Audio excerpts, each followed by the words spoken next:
সত্যক সারণীর ধারাবাহিক ক্লাসে তোমাদেরকে স্বাগত। আমি কাউসার আহমেদ বিজয়, বিএসএস অনার্স, অধ্যয়নরত জাতীয় বিশ্ববিদ্যালয়। তো এর ধারাবাহিকতায় আমরা আজকে একটা সত্যক সারণী করব। ফাংশন হিসেবে যা দেওয়া আছে A not B plus A B not, এটার জন্য আমরা সত্যক সারণী করব।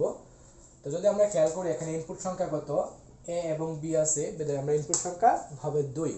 যদি অনেকে ভাবে যেহেতু এ বি দুইবার আছে বা দুইবার একটি ব্যবহার করেছে তাহলে ইনপুট সংখ্যা 4, আসলে এরকম না।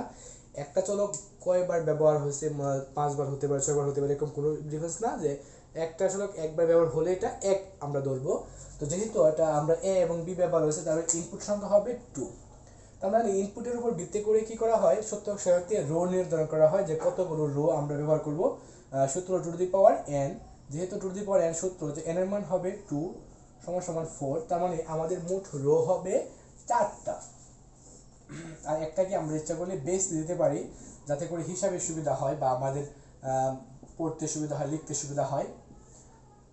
এ এবং বি যেহেতু ব্যবহার করা হয়েছে তাই আমরা এ বি দিলাম। আর ইনপুট, আশা করি তোমাদের ইনপুট বসাতে কোনো সমস্যা হয় না।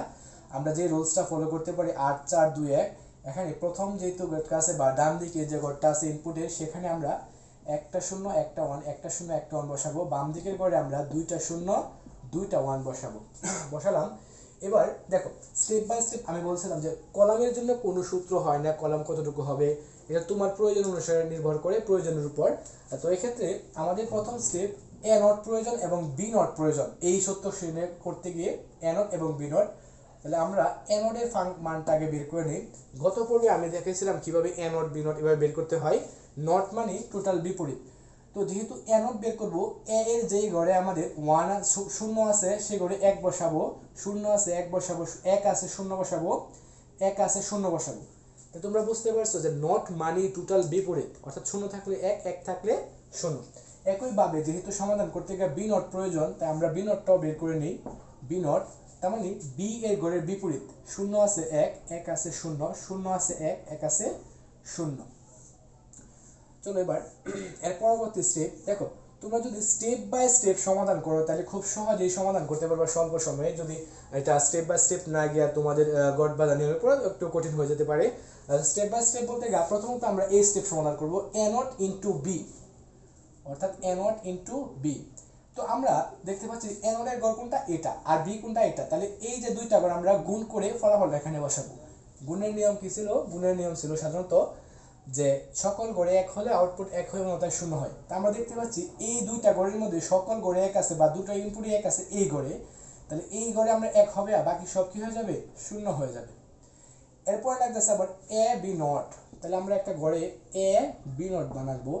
তো এক্ষেত্রে এখন কোন কোন গড় গুণ করবো আমরা খুব সহজেই বুঝতে পারছি।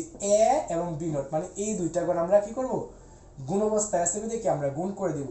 গুণের নিয়ম কি ছিল, সকল ইনপুট 1 হলে আউটপুট 1 হয়। যদি আমরা এভাবে আঙ্গুল ধরে করি তাই আমরা দেখতে পাচ্ছি যে এই যে গড়টা আছে এই গড়ে সকল ইনপুট 1 আছে, তাই এই গড়ে 1 হবে। আর কোনো গড়ে সকল ইনপুট 1 নাই, যেহেতু গুণ অবস্থাতে বাকি সব কি হয়ে যাবে, 0 হয়ে যাবে। এখন আমরা এটাও পেলাম এটাও পেলাম, এই দুটোর মধ্যে সম্পর্ক কি আছে, প্লাস সম্পর্ক, মানে যোগ সম্পর্ক, অর সম্পর্ক।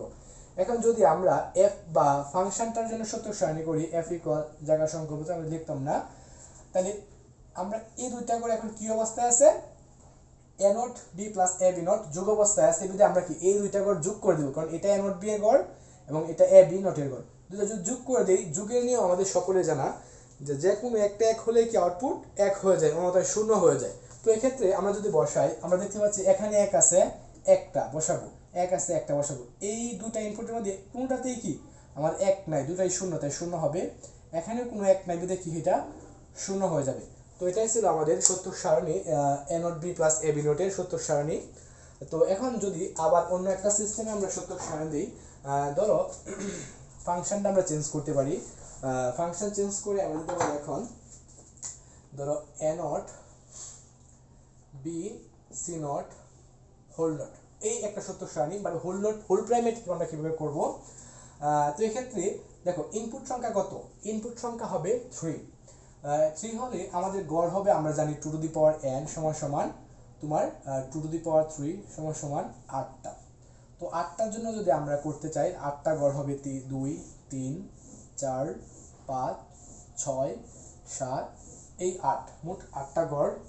তো 8টা গড়ের মধ্যে সাধারণত এ বি সি, আমি শর্ট করব, আজানের সময় হয়ে যাচ্ছে। তো এক্ষেত্রে আমরা যদি ইনপুট বসাই 0 1 0 1 0 1 0, একটা ঘর শর্ট 1, এক্ষেত্রে 0 0 1 1 0 0 1 1, এরপরে 4টা 0 4টা 1, এবং আমরা এই নিয়মটা জানি যে 8 4 2 1।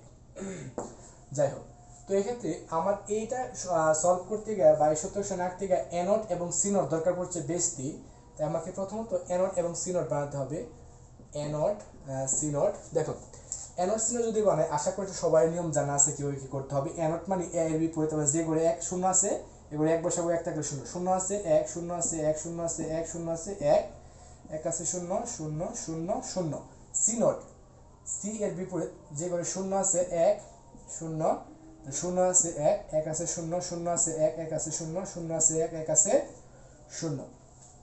এবার এ নট বি সি নট প্রথমেই গুণ অবস্থায় আছে, হ্যাঁ পূরক আছে সেটা পরবর্তীতে, কিন্তু প্রথম কি অবস্থায় আছে, A not B C not, A not B C not গুণ অবস্থায় আছে, বিধায় আমরা কি করতে পারি, প্রথমে গুণ করে নিতে পারি। তাহলে কোন কোন গড়, এ নট বি সি নট, এই 3 গড়। আমরা গুণের নিয়ম জানি যে কোনো তোমার কি বলে সকল ইনপুট এক হলে আউটপুট এক হয়। তো আমরা যদি এখন আঙুল ধরে করি, এখানে বি এর মধ্যে একটা কি আছে, 0 আছে, তারপরে 0, এটা চিন্তা করা দরকার নাই যে কি হবে, এটা নিয়ে চিন্তা করা দরকার নাই। এখানে 0 আছে, এখানে 1 আছে, এখানে 1 আছে, এখানেও 1 আছে। দেখো তিনটা করে, বি এর ঘরে 1 আছে, এ নটের ঘরে 1 আছে, আবার সি নটের ঘরে 1 আছে, এখানে 1 হবে, এখানে 0 হয়ে যাবে, এখানেও 0 এখানেও 0 এখানেও 0, কারণ এ নটের ঘরে কি আছে, 0 আছে। তা আর কোনো 1 হবে না, বাকি সব কি অবস্থায়, 0। আশা করি বুঝতে পারছো। এর পরবর্তীতে আমরা যদি খেয়াল করি, এখন ফাংশনটা হলো আমরা নিচের এই যে এতটুকু করতে পারছি এখন পর্যন্ত, এতটুকু, কিন্তু উপরে যে হোল প্রাইমটা আছে তার জন্য এখনো সূত্র সারণী করে নাই। তো এখন যদি আমরা করি যে A not B C not whole not, তো এর জন্য আমরা যদি খেয়াল করি, দেখো আমরা এই যে হোল প্রাইমের নিচের পর্যন্ত এখানে কি করে নিয়েছি, এবার শুধু হোল প্রাইমটা করলে কি হলো, বা নটটা করলেই কি হলো। তো এক্ষেত্রে প্রাইমের যে নিয়মটা আমরা জানি যে পূরক সাধারণত এরকম একটা, যে যার উপরে পূরক পড়ে তার বিপরীতটা হবে। তো যেহেতু এ নট বি সি নটের উপর পূরক পড়ছে, তাই এ নট বি সি নটের যে লাইনটা আছে বিপরীতটা হবে। তো আমরা জানি বিপরীত মানে কি, 0 থাকলে 1, 0 আছে 1, 1 আছে 0, বাকি সবগুলো কি 1 হয়ে যাবে। এটাই ছিল আমাদের সত্যক সারণী। আশা করি বুঝতে পারছো। পরবর্তী ক্লাসে আমরা কিভাবে সত্যক সারণী থেকে ফাংশন নির্ণয় করতে এখন দেখালাম, পরবর্তীতে কিভাবে ফাংশন থেকে সত্যক সারণী কিভাবে ফাংশন নির্ণয় করতে হয়, অর্থাৎ এর বিপরীতটা একটা সত্যক সারণী দেওয়া থাকবে, এখান থেকে কিভাবে আমরা ফাংশন বের করতে পারি এটা দেখাবো। অত্যন্ত